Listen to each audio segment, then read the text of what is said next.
I love reading books on many topics, business, real estate, the risk mitigation, but also mindset. Mindset is huge.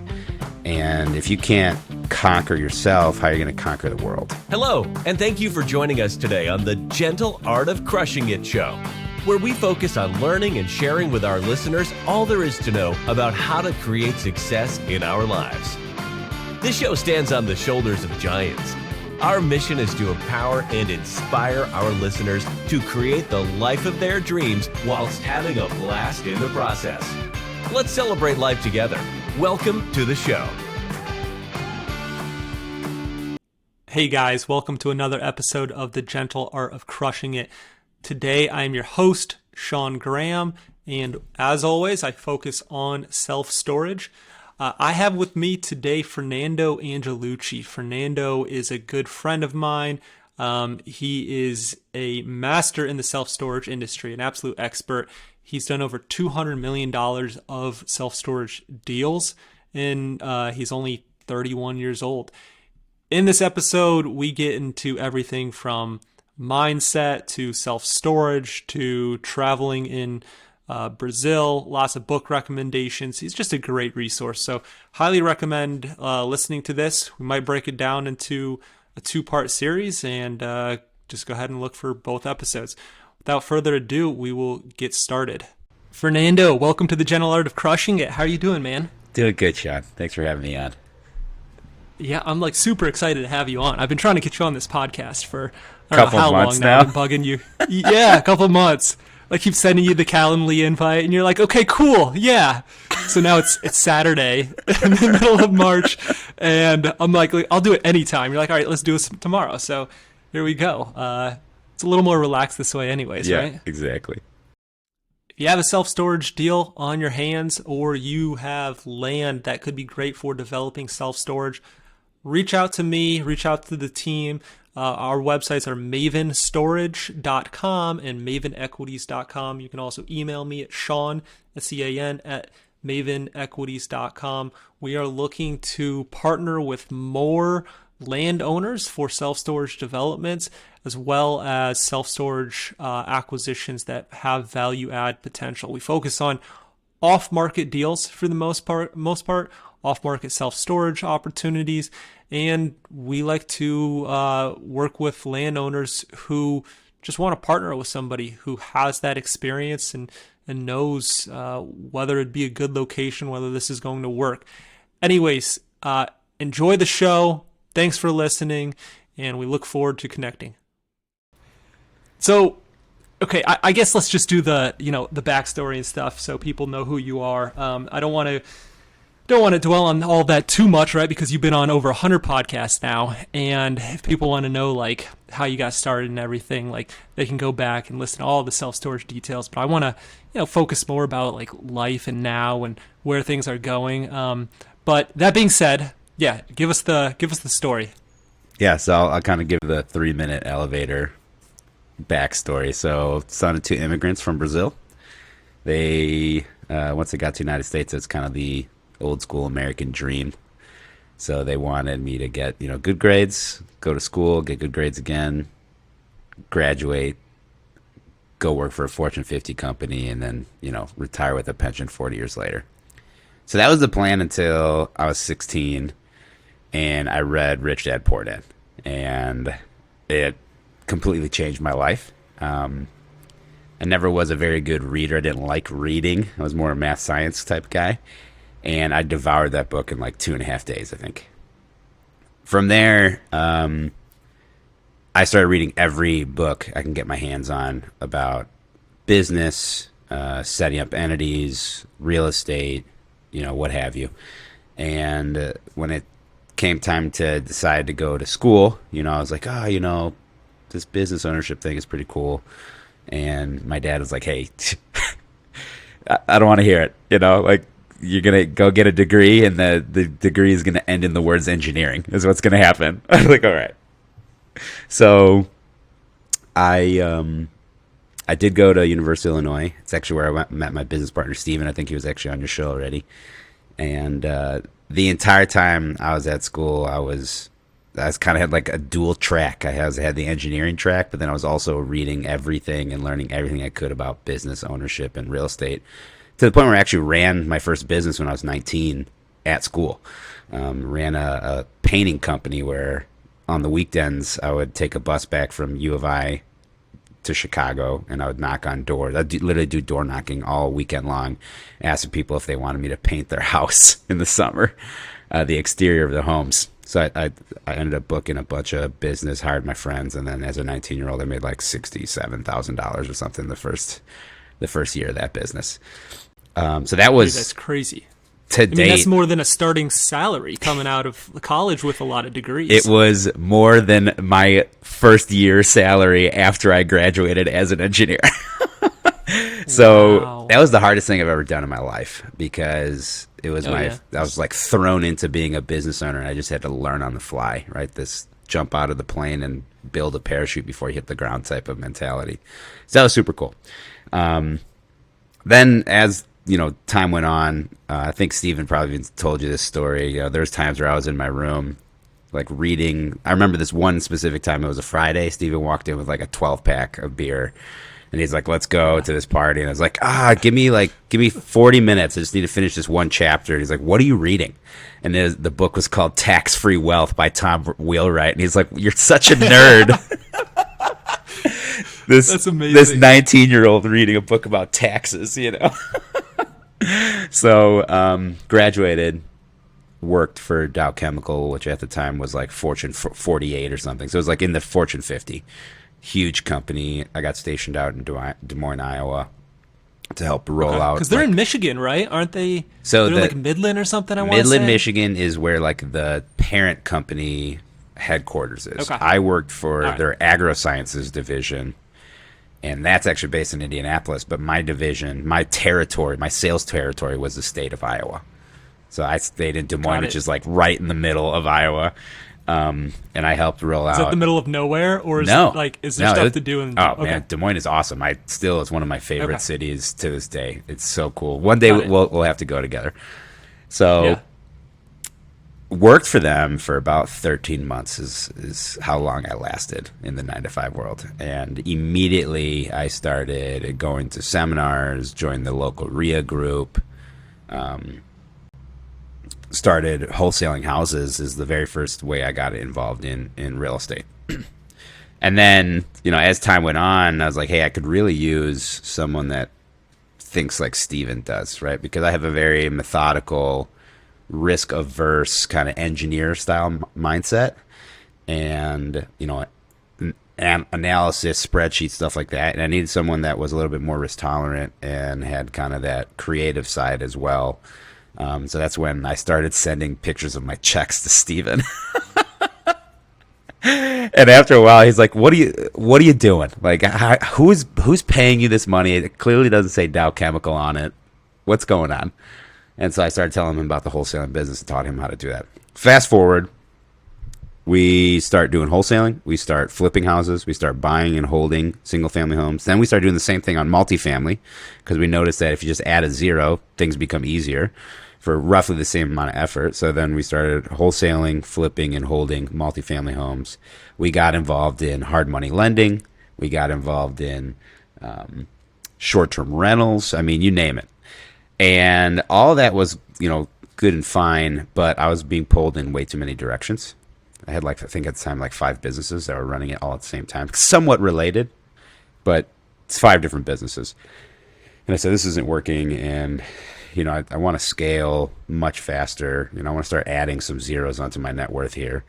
So that's when we ended up through kind of serendipity. Steven met a guy named Casey. I think you know him very well as well. And he kind of put us on to self-storage. So then we went, and I think I went to a conference in Indianapolis. I heard Scott Myers speak. I said, if everything you're saying is true, I'm in. Here's my credit card, whatever you got. And from that point on, I just started doing storage. So that was in 2016. And then we started selling off our entire portfolio and shutting down all of our non-storage companies between 2016 and 2018. Okay. Then we bought our first facility in August of 2018 for $1 million. That was through a partnership. And you'll notice, you and I are partners on storage facilities. Over 40% of our holdings are with other partners because we found that it's easier to operate when you have multiple people with multiple different resources, multiple ways of thinking, more heads at the table type thing. And then, flash forward, here we are, March 2023. We've done over $220 million worth of storage. I have another $140 million lined up already this year. Primarily ground up development, just because of the way the market has been changing as of late, to the last 18 months. That's awesome, man. That's so cool. Yeah. I'm thinking about it, and it's like, I remember when I discovered Rich Dad Poor Dad, I was 26. Yeah. By 26, you had already started like 5-6 businesses. Like if I had discovered it when I was 18, 19, rather than like going to college parties and stuff too, or maybe mixing a little bit in, like, man, that's incredible. Because that book, like, same thing, it changed the trajectory of my life and like my career path. It was like, whoa, like I don't have to go like stay in corporate accounting or in corporate finance and like work my way up, and if I don't become a CFO, like I'm a failure. It's like I don't have to do that. Like there's other ways to live this life and have control of your own time. And that's the crazy part is, in school we're just being basically trained to be a cog in someone else's machine. And it's very rare that schools will let you know that there's other options. Every once in a while I hear people say, hey, there was an entrepreneurship class at my high school. I was like, I wish I had that. I had to basically find it all on my own. So yeah, it's a profound book. And I think it's profound not in that it gives you like a blueprint, but it just opens you up to the idea that there's other ways of going through life and making money and building wealth. Yeah, for sure. It's changed your entire life. And look at, how old are you now? 31, is it? 31. 31 and $220 million worth of self-storage like deals that you have been a part of. Like that's amazing. And it's making the choice, I think, like making the choice to go out on your own, take some risks, like just not just follow this path that's laid out in front of you as if you have no choice, like through school, through engineering. So kudos to you, man. That's really cool. Thanks. So I think we should mention, like, tell us where you are right now. Like, you're not calling from Chicago. Where are you? I'm currently in São Paulo, Brazil. I've been here for about a month. I've been in Brazil for about 6 months. So about to end my little journey down south and head back to the U.S. because we have the Inside Self Storage World Expo in Vegas in April. And then I also am speaking at the Self Storage Mastermind in Napa Valley the week after that. So I was like, I guess I have to come back eventually. Okay. Is that the Scott Myers event? Yeah, so we speak there every quarter. Yeah, you've been a part of that since like the beginning, right? So Scott's been a big part of your just growth and just trajectory. Yeah, so I, we took his class, I think 2015, 2016, something like that. I can't remember the exact year. And then we very quickly got our, first couple wholesale deals, storage wholesale deals, and then bought our first facility. And then when we bought our first facility, they extended the offer to say, hey, would you like to come, check out this mastermind we have? If you like it, you can join. If not, totally fine.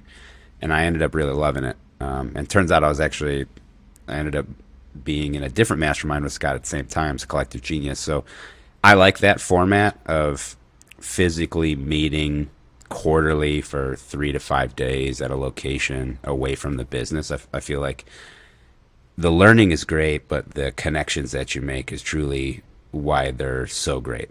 Your network is your net worth. I've tried other masterminds that are like online or have like weekly or monthly calls, and it's just like that is not the way that I learn, and I have a very difficult time building relationships that way. I'm a face-to-face type of person. I need to see you. I need to break bread with you, drink a beer, what have you, for me to really kind of get to know who you are and what your goals are, what your core values are, most importantly, to see if this is something that we can do together. So it's been fantastic. And I always tell people, if you've read Think and Grow Rich by Napoleon Hill, I think that was where I first realized that masterminds were a way to really accelerate your growth in any given industry, especially if the mastermind is set up in a way that allows you to share truly intimate details about your business without fear of someone coming in and stealing your idea. Or, it has to be a mastermind that starts from a place of abundance, go giver style mentality. Yeah, I love that because I mean, that right, abundance is like my biggest core value. And I told Steven this. I said to Steven, you and Fernando, like you guys both are the epitome of that word, abundance, which is pretty cool to find because, I don't know, growing up, like whenever I had a business idea, it was always like, hey, don't share that with anybody. Make them sign an NDA, like everybody's going to steal everything from you. And the problem is you don't really make any progress. Like you just kind of say, okay, you have this great idea, you want to do something, but you can't share it with anybody. You can't, work with anybody. It's just like, it just doesn't make a lot of sense to me. And I started realizing on my own, like without the influence of other people saying, hey, be scared, have this scarcity mindset, don't share anything. Like the more you give, like the more you receive. I think you very much believe in the law of attraction. Like what you put out there in the world is what you're going to get back. So like, how has that worked for you guys? And how did you develop that mindset more importantly? Yeah. So, a few things I want to touch on that you said. So I hate that fallacy of, don't share your ideas with other people because they'll steal it for two reasons. Number one, ideas are a dime a dozen. It's execution that makes results, right? So you could tell a million people. This is what I always tell people about the info marketing business, right? The people that sell education. The reason those people get sued all the time is not because they're not selling good education. It's because 95% of the people that take those classes will never actually do the work. And then they get pissed that they didn't buy some magic pill that's going to immediately solve all their problems without having to put any effort in. And then the easiest thing for them to do is go sue somebody and say, well, this guy's a scammer or whatever, That's number one. Number two, business and real estate in general is a team sport. So if you try to do it by yourself, you're always going to be that one-man shop that's barely paying his bills. So now you moved from having a job to owning a job, and that sucks. There's no way you're going to excel. So what I found is, I used to not be an avid reader. I wasn't a big fan of that type of stuff. But after reading Rich Dad and a few more books after that, I realized that, knowledge, investing in yourself is the most important investment that you can make. And books have this asymmetric risk reward. They cost basically nothing. And the amount of information that you can learn from these books is absolutely fantastic. As opposed to, say, taking a $30,000 course for a 3-day weekend or whatever, I can get that same course in a couple of books, and it costs me, max $100 if they're really expensive books. I love books, readings. I love just educating myself and growing so much now that I actually have Amazon's like platinum Audible account program where it's like you get 28 books a year, like all the credits all at once. And I actually have 2 of those because I go through them so fast. Yeah. So I love reading books on many topics, business, real estate, the risk mitigation, but also mindset. Mindset is huge. And if you can't conquer yourself, how are you going to conquer the world, right? So there's a lot of books that I read on having abundance mentality, having, Zig Ziglar talks about this all the time. He's old school. The Go Giver is another one that uses kind of the parable setup to teach abundance. There's a ton of books. I have probably over 300 books in my Audible account right now, so I can go through them later if you want for some recommendations. But what I found is that the more that you help others without expecting anything in return, they end up remembering that. And it may not be quid pro quo where you help them out and then tomorrow they're helping you out. It may be 5 years, maybe 10 years, but they'll remember the time and effort that you spent to truly help them. And when an opportunity presents themselves and they may not have the resources, who are they going to call first? The person that charged them for their time or the person that was freely willing to give? I mean, look at how we got together, right? So I go out. I don't like charging for education at all. First, because of the whole, 95/5 thing where, hardly anybody's going to actually commit and do it. But then also on the other side is execution. I'm not worried about building competitors because, of the 5% that actually do it, most of them end up being my partner or at some point partnering with me or adding value to me through relationships or connections or suggestions or ideas, what have you. And that has made my life so much easier to just be able to be open and honest with everyone instead of trying to be guarded and playing everything close to the chest or close to the vest, right?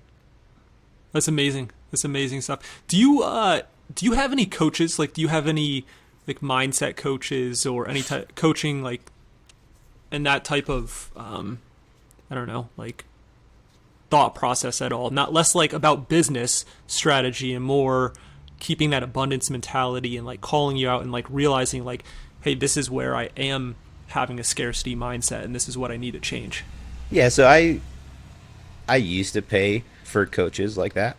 Now I just read, and in the age of social media, there's, you should see my social media feeds when most people's are filled with, dogs and kittens and, that type of stuff. Mine is all like Tony Robbins, Bill Gates, people that talk about this type of mindset. Richard Branson. I mean, people that I really idolize. Tim Ferriss is another great one. And that kind of keeps me in check. I also like to, try to, again, conquer my own domain. So, meditation, self-reflection, gratitude. These are all things that really help on the kind of day-to-day basis. So long story short, no, I don't have a coach for that right now. I used to. When I first started out in business, I had 3 different coaches. I had a business coach, general business coach. I had a self-storage coach, and I had kind of like a life/mindset coach, and they all cost a pretty penny. I actually paid for them on credit cards. Hey, it was worth it, right? It's paid off tenfold. I mean, that's really cool. I think we definitely have that in common. I believe in like everything that you're saying there. I think it's all very true. Do you ever find yourself like struggling to balance it? Like, is there any limitations to it in terms of like, you go to the self-storage conference, you're talking about like all of your marketing ideas or like your next steps, or like maybe it's a acquisition strategy, how to like partner with owners. And then you're like, okay, like there's kind of like a limit to it. Like, is there ever a balance, or is it just, hey, like you want to talk to me? Like, I'm an open book, like let's talk. And, like just understanding and knowing we'll probably end up working together. Yeah, I don't have any limitations. There's no trade secrets. I mean, everything that I do, I love the expression, if I've seen farther, it's because I stand on the shoulders of giants, right? And that's because everything I do, I didn't create this. I didn't invent any of this. I learned from other people that took me under their wing, books, the internet, what have you. And so for me, I really believe in myself to execute. I think that's one of the things I'm very good at. So if anybody wants to sit down, I've literally showed someone my entire business, all the process, a competitor, or, I'm using that as an easy term. I don't really view them as competitors, but I showed them everything. I gave them all my process charts, my contracts, my scripts, everything, because I know I'm going to be able to execute better than them, or whoever. Or at least I believe that, and that's what drives me. So that's why there's no line for me. I share openly and freely everything that we do. Well, there's no limitation on the amount of money that's in the world. There's no limitation on the amount of deals that are out there, right? Like, you've said it before on podcasts, like there are so many self-storage deals or development opportunities, so you can't do them all. And there's just, it's not so much like, okay, I got to hide everything and because I don't want people to take it. Like, there's endless amounts of opportunity, and I don't think everybody realizes that. It's kind of a hard thing to, just accept and move forward with. And I mean, even me, right? Like a lot of my processes and stuff, like I have gathered from our conversations, from listening to you on podcasts, from just talking. Like, I mean, I've tried different things. I've tried your ways. I've tweaked it. It's like, okay, like that doesn't work for me. This does work for me. Like, hey, let's try this CRM instead. But at the core, I mean, you have to be able to execute like you're saying. We were talking about a development deal, and you said something. I said something like, "Oh, well, yeah, but do we want to tell the seller like what we do and like, you know, that it's going to be a self-storage development? Like, because what if he's like, hey, this is great. I'm just going to go develop myself." And you just kind of chuckled, and you're like, "Well, good luck." Like, okay, good luck to him. Like, sure, he can go for it. And it kind of clicked. It was like, okay, true. Like, it's execution. It comes down to execution. Like, there's no need to hide what you're doing. You know, it's like, yeah, we're a self-storage development company. That's what we're doing. And if the guy wants to go do it that himself, then he can go ahead and give it a shot, and you'll go on to the next deal. But most likely, And let me flip that. okay, Let me flip that. Instead of looking at it through the lens of scarcity, of what if he goes and does the deal, let's flip it to the lens of abundance. We've actually done this already on a deal recently. We told the seller exactly what we're doing. We told him the numbers. We told him why we needed to pay what we needed to pay for the land. And if he would be open to it, instead of us paying the cash, because, you know, what are you going to do with all that, you know, $3 million or what have you? You're going to put it into a checking account earning less than 1% interest? You're going to put it in the stock market, which is, you know, not doing that very hot right now. right. Or do you want to put it into one of our deals and, you know, get a 20+% internal rate of return? And so he said, yeah, I would love that. So just by telling the seller that we were going to do a self-storage development, instead of taking the cash, he ended up transferring over the land via partnership, joint venture partnership. So now instead of us having to come with all this down payment cash, we just got a bunch of equity that we can use against our construction loan, just because he wants to be a partner as opposed to being just a straight seller. And it's more tax advantage for him. Instead of having to pay all these capital gains, we can use our depreciation from our cost segregation studies to offset his gain from his portion of the profits on the deal. Dude, I love that strategy. It's just amazing. You know, I have a meeting this next week with a seller of some land, and I'm talking to him about different options. Like, yeah, like, okay, you could buy it, or possibly, you know, joint venture and keep the land in the deal, and they'll work towards down payment and everything. And I just never thought of, okay, why not take it to the next step? Bring a plan and say, look, this is exactly what I'm doing. This is like, these are the numbers. This is what it'll be worth. Like, this is why I can pay you this amount and not, like, you know, the $500,000 more that you want from it, and work with them. Like, it didn't cross my mind to go to that extent, but I love that. So one of the things that, you know, we were talking about before we started recording was a conversation that we had regarding decision making and stress. And I have found that it's just much easier to live life being completely open. When you're an open book, all of a sudden now you get all these opportunities that present themselves that you didn't know were there, because you don't know the skill set or the needs of the person that's listening to what you're saying.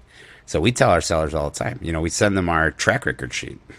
Look at the 40-something deals we've done in the last 5 years. Look at what we bought them for. Look at what we sold them for. You know, we're going to do something similar with your property or your land, and it's going to look like one of these, you know, XYZ deals that we have on this sheet. And we've gotten a lot of help from sellers in all types of regards, you know, being a partner with joint venture, staying on after purchase to help with the transition process. You know, look at Ironton, how much the seller has been helping us out on that deal. You know, yeah, connecting us with really great, you know, resources in the local market, because she has a super deep knowledge and relationship and network in that market. I mean, it's been, I think it's just easier that way. And one of the things that I always talk about is, you know, I see people that never take stress into the equation, right? They're always trying to maximize dollars, but what they don't realize is, if you don't take in your happiness or your stress into the equation, like, why are we doing all this? Being an entrepreneur is much more stressful than just going to a job, clocking in and then clocking out and not worrying about it till the next time you get to that job, right? So what's the point? I don't need to be some ultra 100 billionaire. I could probably live the same life having a couple million, and be way less stressed and be able to, travel through Brazil for 6 months at a time and still run my team and run my business. Still raising millions of dollars a week. Yeah. So it's one of those things where you gotta realize where you're going first, right? Like what is the ultimate goal? A lot of business owners, they don't really know what their goal is. My goal is to build up a portfolio of 80 to 90 Class A self-storage facilities and then sell them in the next 10 to 15 years and be done. That's the goal. Yep. Very easy. And if something presents itself that doesn't fit that goal, we just don't do it. Yeah, I hear you, man. You put it into like stress into monetary terms for me one time. You said something like, okay, I look at this deal and I look at the end of it and it's like, all right, so I'll expect to make $200,000, $300,000 on this deal. No doubt. Big chunk of money. Like, that's great. Fantastic, right? And then you look and you say, okay, well, like, what do I have to do to earn that money? What do I have to put into, and what does that stress level look like, right? And there's deals where it's like, yeah, you will make a couple $100,000 on it or more even. And you say, no, it's not worth it. Like, in fact, you take it to the opposite where you say, hey, I'd rather pay a couple $100,000 to get out of this stressful deal than to stay in it and to make that couple $100,000. And not many people look at life that way, like, it's just, it's hard to see through that, and hard to see like, okay, life's not about just working endlessly, super tired and stressed all the time, and you're just really aging yourself to make this chunk of money. Like, there's an endless amount of deals out there. Why stay in that? So anything, can you touch on that? Yeah, I mean, so it's you hit the nail on the head there. So, there's and we don't even have to talk about deals. Let's just use like a common occurrence. How about you're driving on the side of the road and you're going to something that has a time constraint. You have to be there at a certain time, and so all of a sudden you get a flat tire. You don't know how to change your flat. At that point, I always like to ask myself, like, how much would I pay to get out of this situation right now? Yeah. And if that amount is over a certain amount, like if that amount is more than what I would have paid for AAA to have that insurance, knowing that they can come out and change my tire within 20 minutes of me calling them, I should have made that decision on the front end, right? So I'm always thinking on the back end, like, if this goes bad or if I don't feel comfortable, what is the monetary value I would exchange in order to get out of this situation, right? Another perfect example. For example, flying down here to Brazil or flying back, that's even a better example, flying back from Brazil to the United States, knowing that I have to work the very next day, but it's going to be roughly 16 hours of travel. And if I say I get coach because it's way cheaper and there happens to be a baby sitting behind me or something that causes me or I can't recline to be able to sleep and rest, that affects my business in a monetary way. Because if I can't use my brain properly, if it's not working and firing on all levels, I am literally losing money, right? I'm losing potential profit earning ability. So instead of me doing that, why not just pay the extra $1,000 for a first class seat where I can sleep all night, show up in Chicago at 3 a.m. and be ready to go for that day? Yep. So that's just those things that I always try to make it. People look at everything that involves money, and people always look at it as a cost, and you really got to look at it like it's an investment. Every decision you make, even if it has nothing to do with money, has a monetary consequence on your life. everything. Yep. It's amazing.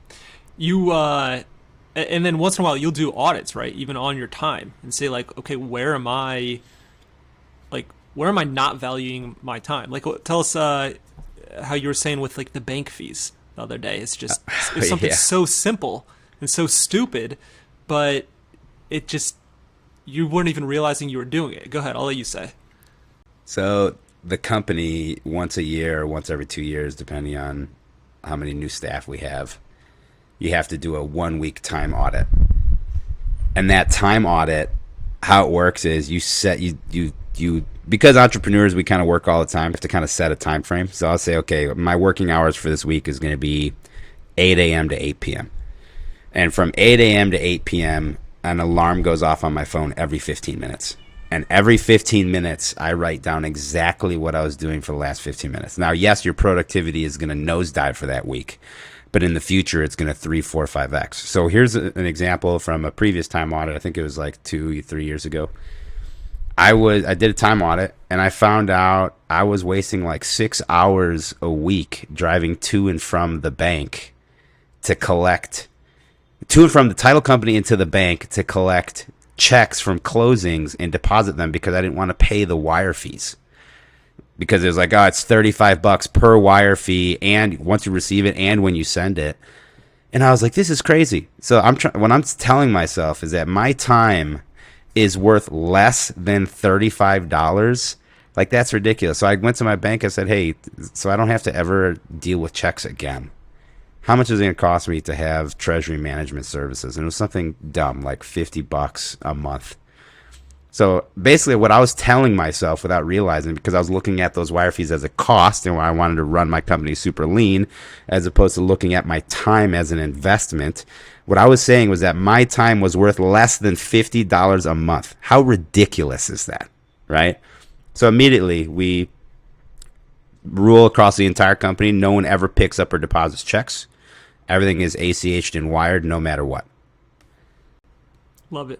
Love it. Yeah. And it just, I don't know, sometimes it just kind of takes that like outside perspective just to make you realize, like, man, I could use an audit right now. I'm struggling with the work from home balance, right? So, I've house hacked like several times. So I'm full time into self storage, but I still love like the house hacking method, right? So I'm in a duplex right now. It's a beautiful house, beautiful neighborhood, everything, but it's 2 bedrooms, and we had a baby.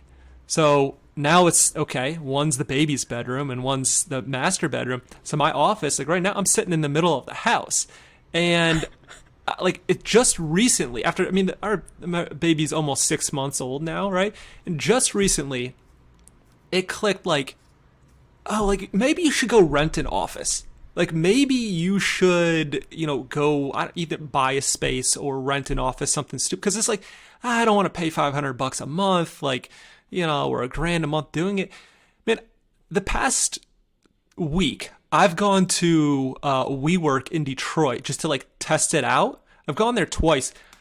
In the 6 hours I've been at WeWork on one day, I have gotten more done in that 6 hours than I had the entire week. Like I just went on Friday, got done more done than the entire week. And I'm like, what am I doing? Like, I don't know. Like my time is worth it, but sometimes it's just hard to see the light, Yeah, you have to. I mean, these time audits are perfect for this, right? Because it shows you what your productivity is, and then you can assign dollar values to each one of the things that you're doing. So let's say you're working from your kitchen, and 3 times a day you have to like shut down your office, move it so the family can eat, and then set it back up. How much time is that taking? How much money have you lost? I mean, those time audits, they're brutal. I'm not going to lie. They are brutal to do, but they offer so much in the form of understanding where your time is going and what your time is actually worth. Me and Stevie know exactly how much we make per hour now based on the tasks that we're doing, and why some tasks we should no longer do and hire people to do for us because it just isn't worth our time, right? Yeah, that's pretty cool, man. That's really cool. So, I guess a couple things I wanted to talk about I love the creative finance strategy like that you're talking about with development. So it wasn't that long ago though where you said to me, "Hey Sean, like you don't bring us any more development deals at this moment. Like we're cutting back. Like we're not doing any developments. We're too heavy on that end. We want to balance our risk overall." That was, I think, like a little bit before bank interest rates have just shot up or practically doubled from where they were a year ago. And it seems like you've kind of switched a little bit, and you are now again like heavily leaning into the ground up developments, and you're getting creative with it. So can you touch on that? Sure. So there's a few things here. As interest rates go up so rapidly, this velocity is pretty unprecedented. And the problem is that sellers typically live about 12 months in the past as far as valuations, and buyers live about 12 months into the future. So you got a whole 2-year disconnect on existing property pricing, right? So let's look a year ago. Interest rates were, I can buy a self-storage facility with a sub 5% interest rate, and sellers are still thinking that that's where the interest rates are as far as their valuations on their facilities. But then when I go, I'm saying, okay, I'm going to buy a facility. Due diligence could be as long as, from the first day we start talking with the seller to the day we close, that can be 6 to 9 months, depending on how fast the negotiations go, contracts, due diligence, what have you. So I have to be thinking where interest rates going to be a year from now, not even today, a year from now. So now I have sellers that are valuing their facilities based off of, say, a 5% interest, where their price makes sense on a 1.3 debt service coverage level with those interest rates. And then you have me looking at, 5, potentially 6% Fed funds rate, which means my minimum interest rate when I go to a bank is like 8%, right? Or higher, 8.5%. So the DSCR on that is not going to allow me to pay the price that the seller wants. So you have a few options for here, right? Obviously the easiest and least amount of work is to say, hey, we're not going to do a deal and try to wait for that lag time for us to get into an environment where interest rates have been roughly the same for about 12 months. And sellers are finally accepting the fact of that, right? You miss a lot of deals that way. The second way is to say, all right, Mr. Seller, I'm going to connect you with my banker. And he's going to tell you what type of leverage he can give me and the debt service requirements that are needed. And you do the math on your side with your NOI to see what I can pay for your facility. And it's going to be much lower than what you think it is. So that's also not a great way, because nobody wants to take that much of a haircut like that. So there's another option, which is to say, all right, seller, I could pay you your price.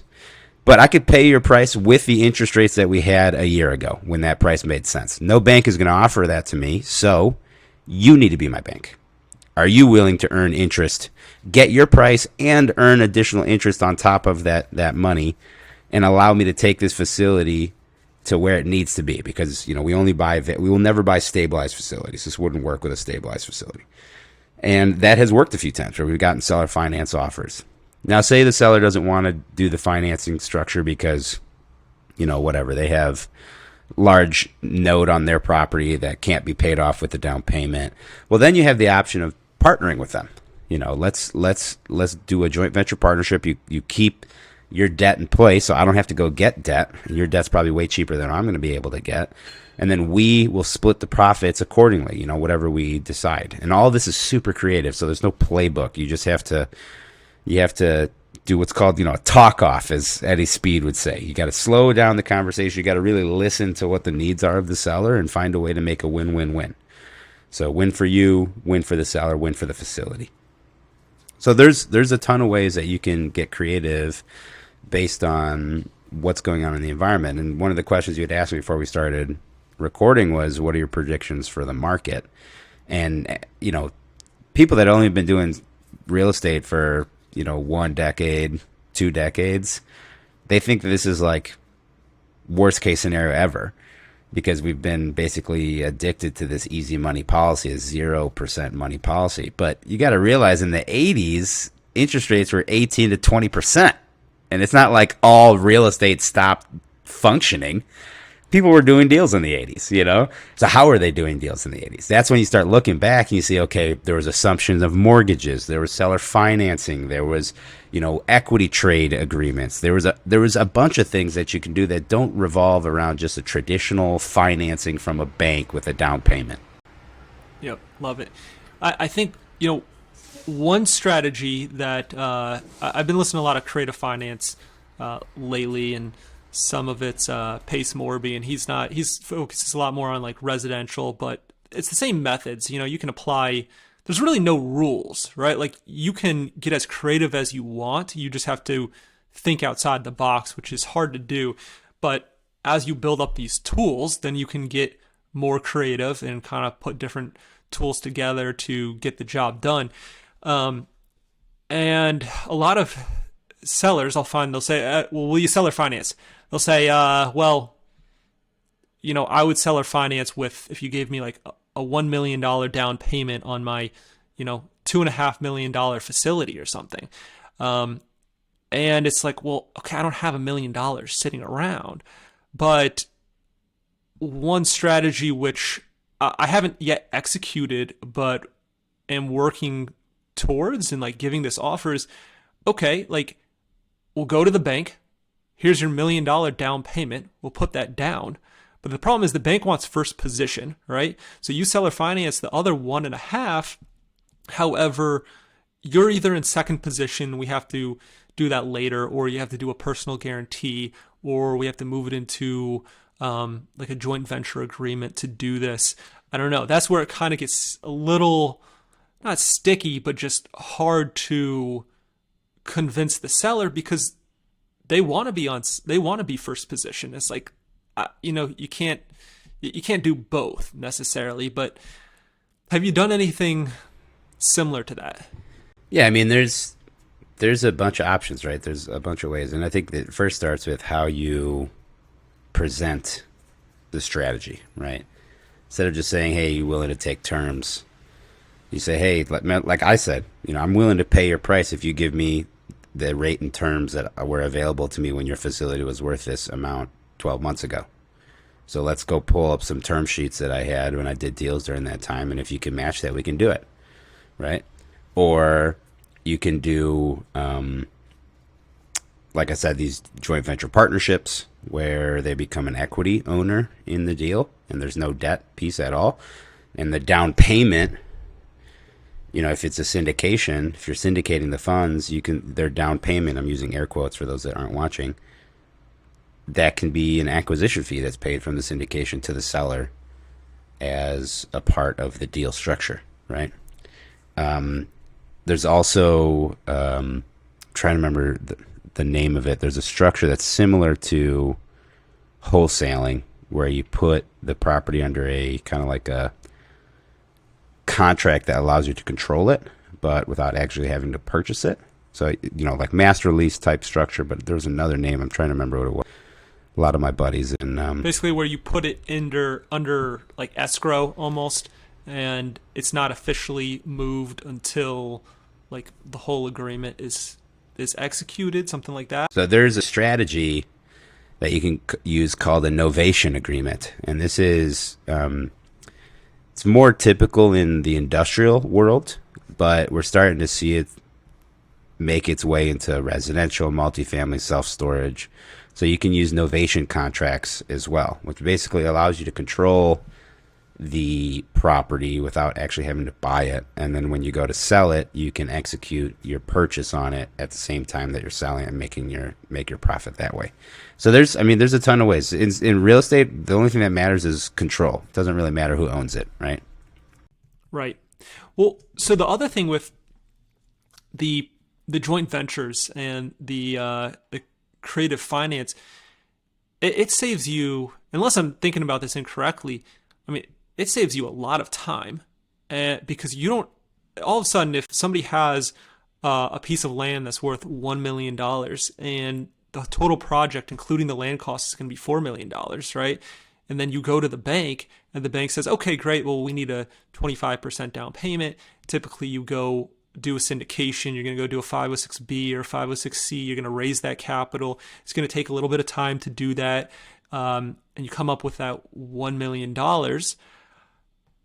Instead of doing that, you are now using the value of the land as that down payment. That saves you a lot of time. Like, you don't have to go raise all that capital. Maybe you have to make up the difference, right? A lot of it comes down to what does the land appraise at, right? Like, that's a big unknown. And I don't know, I'd love to hear like how you handle that, because if you go under agreement with the seller and you think it's worth $1 million, but then the appraiser says, well, it's only worth 750, you must have some sort of buffer there.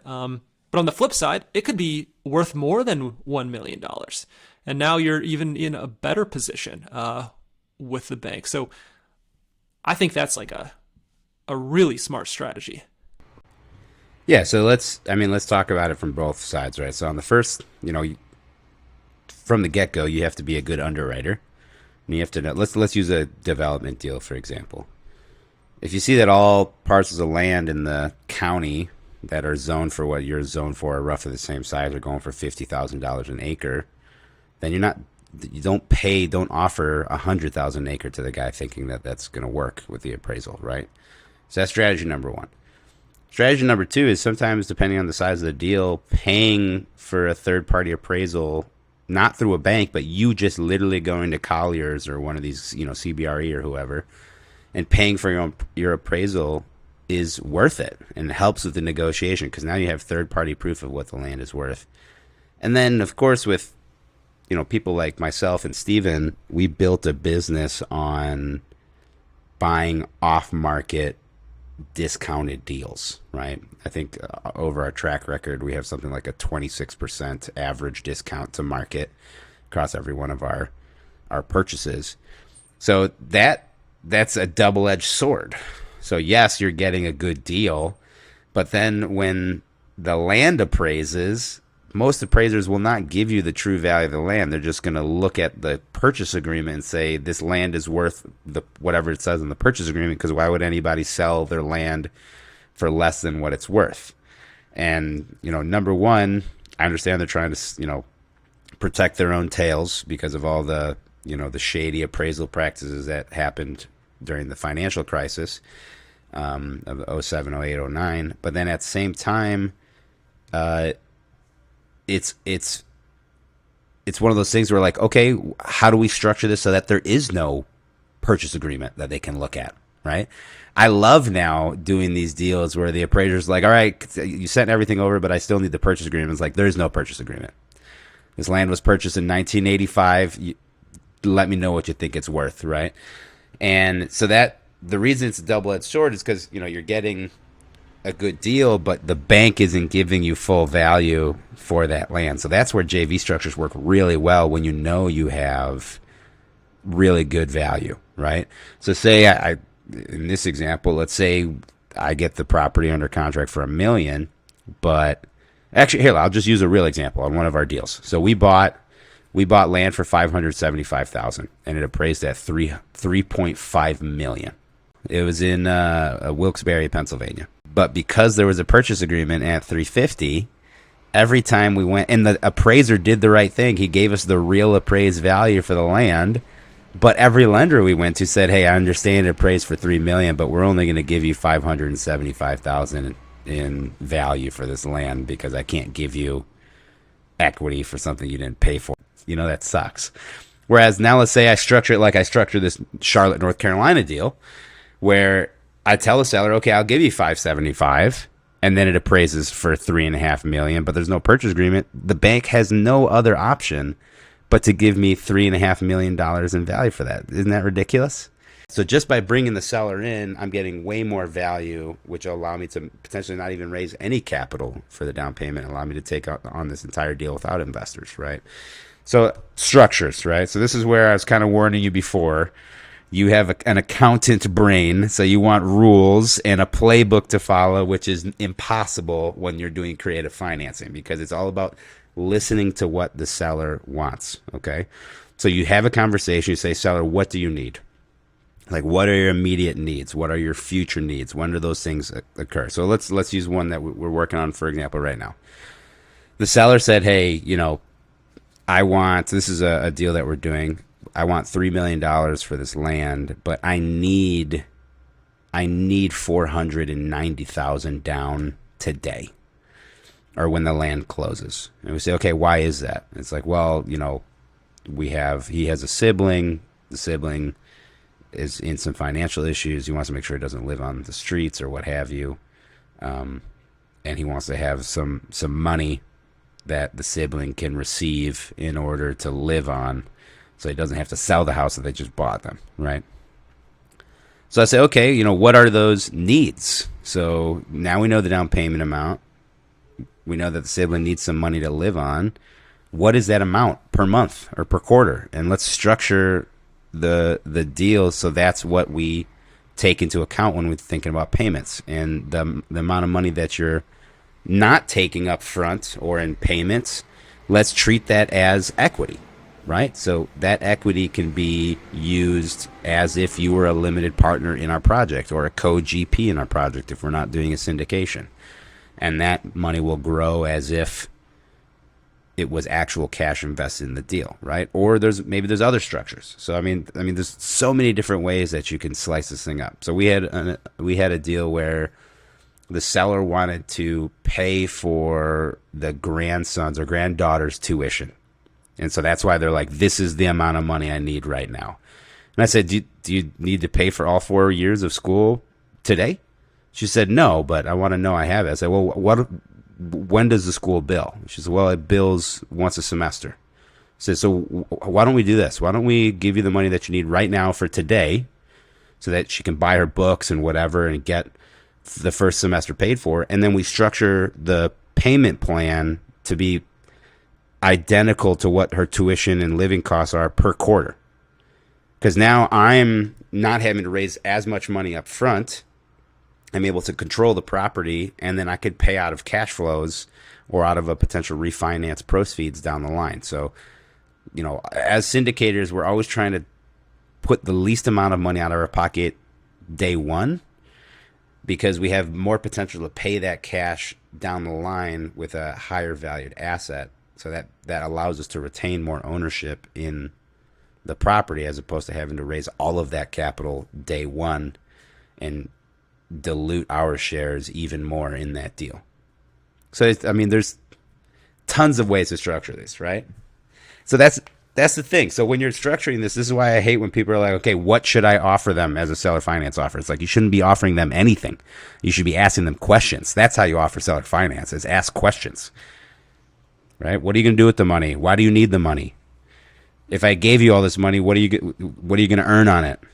Or you want to travel? Okay, how much does travel cost? Why don't I pay for your travel? Anytime you want to travel, I'll pay it that way, right? So there's all the ways that you can structure this.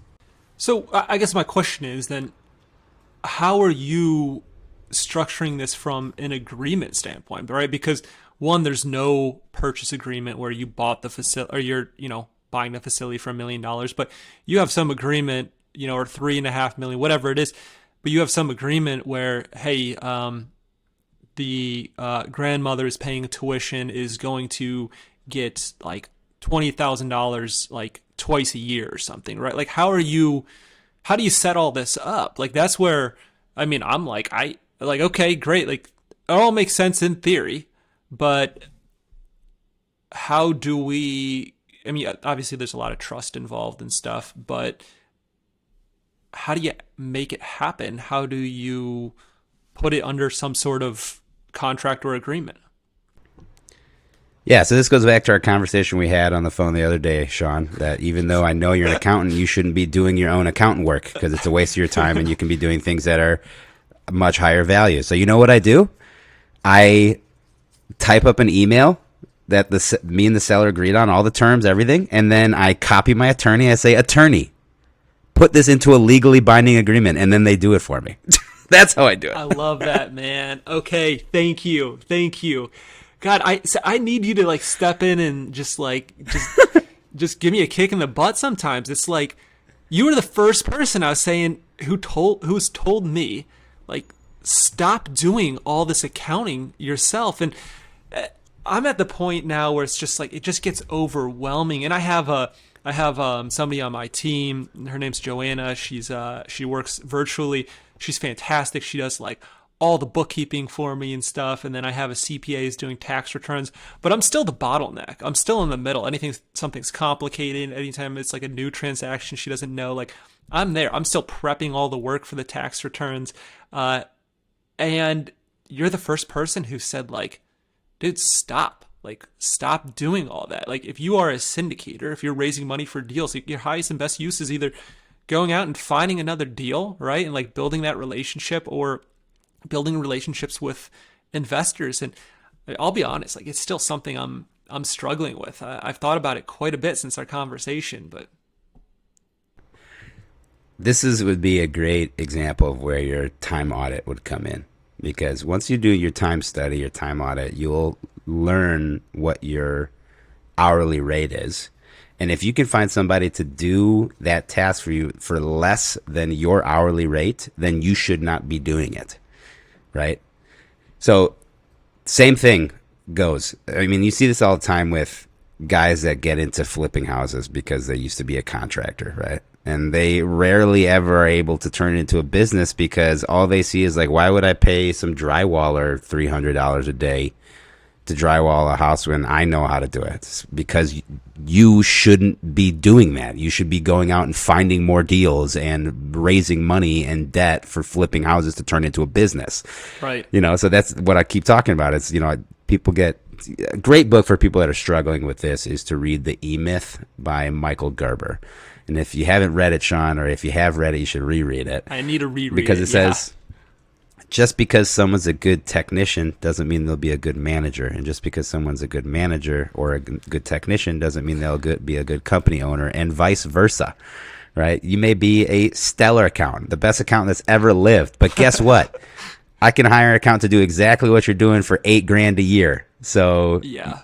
Are you saying that you're worth $8,000 a year? Like, that's ridiculous, Right. Dude, this is what I need to hear. It's real. I think what I struggle with, right, is I didn't realize it, but it's control. I think I never have thought about myself as like a control freak in any way, right? But I don't think that's what it is. It's more knowing and understanding that the people who I hired are doing it correctly, right? And so I'm building my business, and I think kind of like you have, right, from the bottom up. I didn't go in with a ton of money as just a pure visionary saying like, hey, I'm going to hire all these executives. I'm going to hire this full team. I have all this startup capital. You guys do all these roles. It's like, no, I've started at the bottom.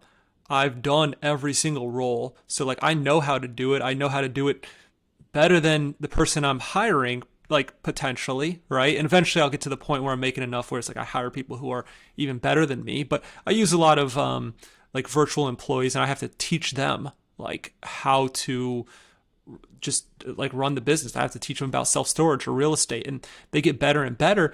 But I have trouble letting go of the control, right? It's like, okay, like before you do that, I want to make sure it's right. And when you have something like, underwriting, right? That's like a big one, or something about like keeping your financial statements, keeping your bookkeeping, especially when you have investors involved in everything. Like, it's tough because I want to know that everything is done properly, because at the end of the day, like my name is signed on the line, like I'm putting myself out there. So how do you balance that though? So I'm going to answer a few of your questions here. So it comes down to like the fallacies that we tell ourselves, right? So one of the things that you said is, okay, I work from the ground up and I know I can do a better job than the person that I'm hiring to do this role. Okay. So let's say that you hire someone that's at 70% efficiency and quality that you are. Yeah. But guess what? You can hire 2 people and now you're at 140% of what you can handle, right? So that's the first thing for things that are not like mission critical. Okay. Right. The second piece for things that are mission critical is to stop looking at those people that you're hiring as a cost and looking at as investors. So we talked about this as well. I used to only hire accountants that, if they got above $1,000 on a tax return, I was furious, right? Those are the people that you have to constantly be staying in the middle of, because you're literally paying for what you get. And so you're wasting your time by having to constantly, number one, which is, I always talk about this, you're stressed, which means now you're not operating efficiently. You're not operating efficiently. And number two, you're wasting your time. So instead of, now my accountants, it's like $8,000 a tax return, literally. And you know what is great about paying $8,000 a tax return? I never have to worry that they know less than I do and that I have to double check the work. Yes, I'll scan it to make sure everything looks right, but these are the best accountants like in Chicago. So why, this is what I'm talking about. So it's either you hire redundancy for the people that are less efficient for less mission critical tasks, or you pay up for the skill. Stop trying to hire $8 an hour people for tasks that are $25 an hour tasks. And that's the very first thing that happens with a lot of people that try to run their entire business with virtual assistants, is they go to, Thailand or Philippines or India, and they hire these $3 to $8 an hour person thinking that they're superstars. But you can also go on those same websites like Upwork, and you can hire like a part-time CEO for $1,000 an hour, right? So you have to match the skill level with the pay level required for that skill. So instead of hiring a VA at $8 an hour from the Philippines and having to teach them how to underwrite self-storage, why don't you hire a virtual, someone on Upwork that is $100 an hour to do the underwriting, knowing that it only takes them, 1 hour instead of 9 hours, and they have a degree in finance from Wharton, Wow, man, you're really opening my eyes. I love being called out. Like, that's why I love our conversations, because you call me out on everything, and it's like, I need that accountability. It's hard just to get, like, you just get caught up in what you're used to doing. And I've built my business off of virtual assistants, right? But like, I am still too much in the weeds on facility management, like too much. Like, I'm a bottleneck, right? Like underwriting. That's my background, accounting and finance. I worked in public accounting. I also worked in private equity. So it's like, I love getting in the Excel spreadsheet and getting the work done. I get like a little bit of a high out of that. I don't know why. It's just like, there's some satisfaction with, just underwriting a deal and like really knocking it out. But it makes me a bottleneck. Like I spent 2020. Good. Yeah. Usually the reason you're a bottleneck is because your processes are not written out. The reason you are a bottleneck is because you have not been able to take that information out of your head and put it on paper in an easy to follow way for someone else to do and replicate, right? So that's what everything you're telling me right now is screaming that your processes are not well defined and are not being reiterated every time there's a mistake. You have to go into your process, fix it, and make sure that the people you hired are following it to a T. Like, look at McDonald's. They hire teenagers that's usually their very first job, and they're able to run basically the largest corporation in the world, right? With teenagers. Right. That's because they tell you exactly how many.